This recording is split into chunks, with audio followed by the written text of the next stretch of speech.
Hello and welcome to this video on using a yeast nutrient as a base for your own liquid yeast culture. There are two kinds of readily available yeast, dry powder-like yeast and a liquid yeast. Of the two, dry yeast is nearly always cheaper, easier to store, and far more readily available. Liquid yeast by comparison is going to be more expensive, harder to store for a very long time, and far less available as a result.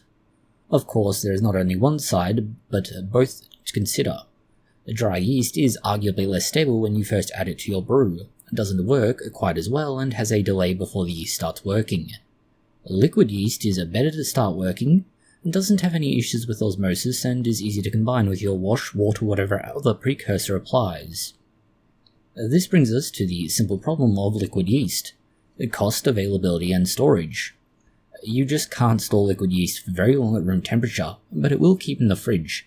Admittedly, it will keep longer, but it doesn't keep forever. It also, as a result, isn't always available.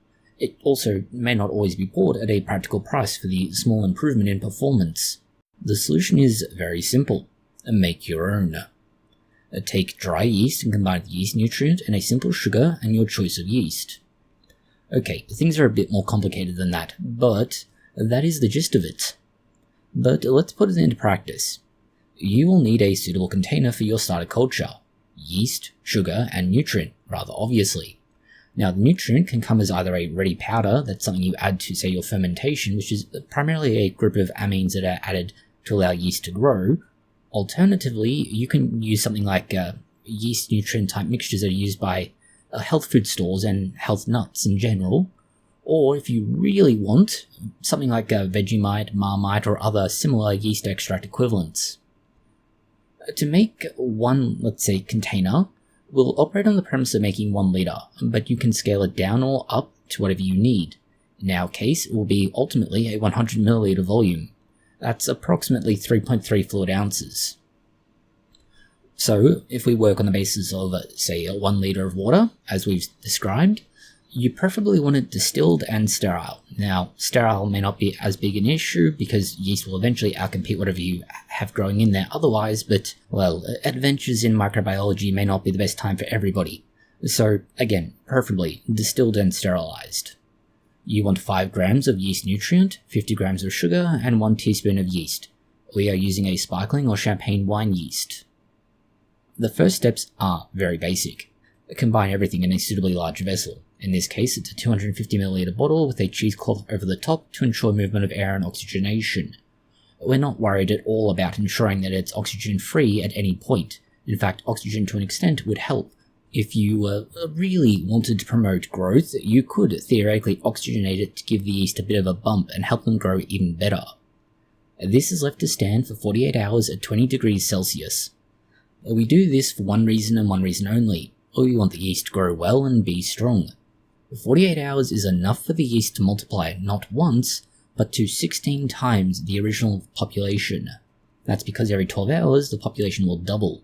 So we go from 1 to 2 to 4, 8, and then 16. Simple.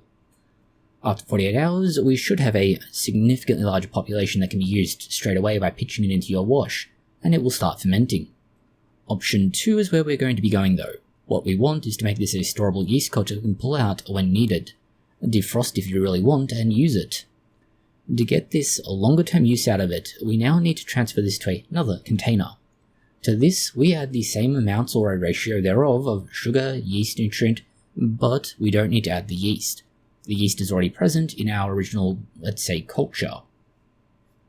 We will want to add a small amount of glycerol too. The reason for this is to ensure the yeast can survive being frozen and a very cold environment, such as extended time in the fridge. The glycerol prevents the yeast cell from lysing when frozen and the formation of sharp ice crystals, which would cause that lysing to occur. Now, if you're going to be using this soon, and by soon we mean you're not going to freeze it or have it in the fridge for more than say a week at most, you can forgo the glycerol. Just understand the longer it's stored in the fridge, arguably the less, let's say, strong the yeast will be over time. And now you can use the yeast as a liquid culture to measure the stability and that the yeast has, let's say, bounced back. You can wait 24 hours once you add it into its new container. That will give the population 2 opportunities to multiply, or double as is the case. That should leave you with a solid culture just to be pitched straight into your fermentation, and you have no more thoughts or worries. You may want to stir it in, but it's not necessary exactly, it will work itself out. As we have this set up, you can store the yeast in its liquid culture state for up to a week or roughly 7 days. This is equal to 16.3 thousand times the original population. It should also be ready to pitch straight away into your brew. Remembering also that if you do this in a plastic bottle instead of a glass bottle like we have, you can theoretically freeze it with glycerol as well, which gives you even longer storage time. But just be aware that you're basically drastically harming and reducing the population, because the freezing process, while protected from it, is still a drastic change and will harm the yeast. So it's better to pull it out of storage and reculture it than it is to try and pitch it straight away. However, if you're not freezing it, this should leave you with a ready-to-go, low-cost and easy-to-make liquid yeast. Yes, it does require a bit of work and waiting, but it works just as well, and is arguably far cheaper and easier because you typically have it on hand. And if you want to, you can grow it up, so to say, to make it a significantly larger pitch of yeast, thereby temporarily, let's say, increasing the fermentation rate. Thank you for watching this video. If you found it interesting, consider liking, sharing, and subscribing. And please do post any comments, questions, or suggestions you have below.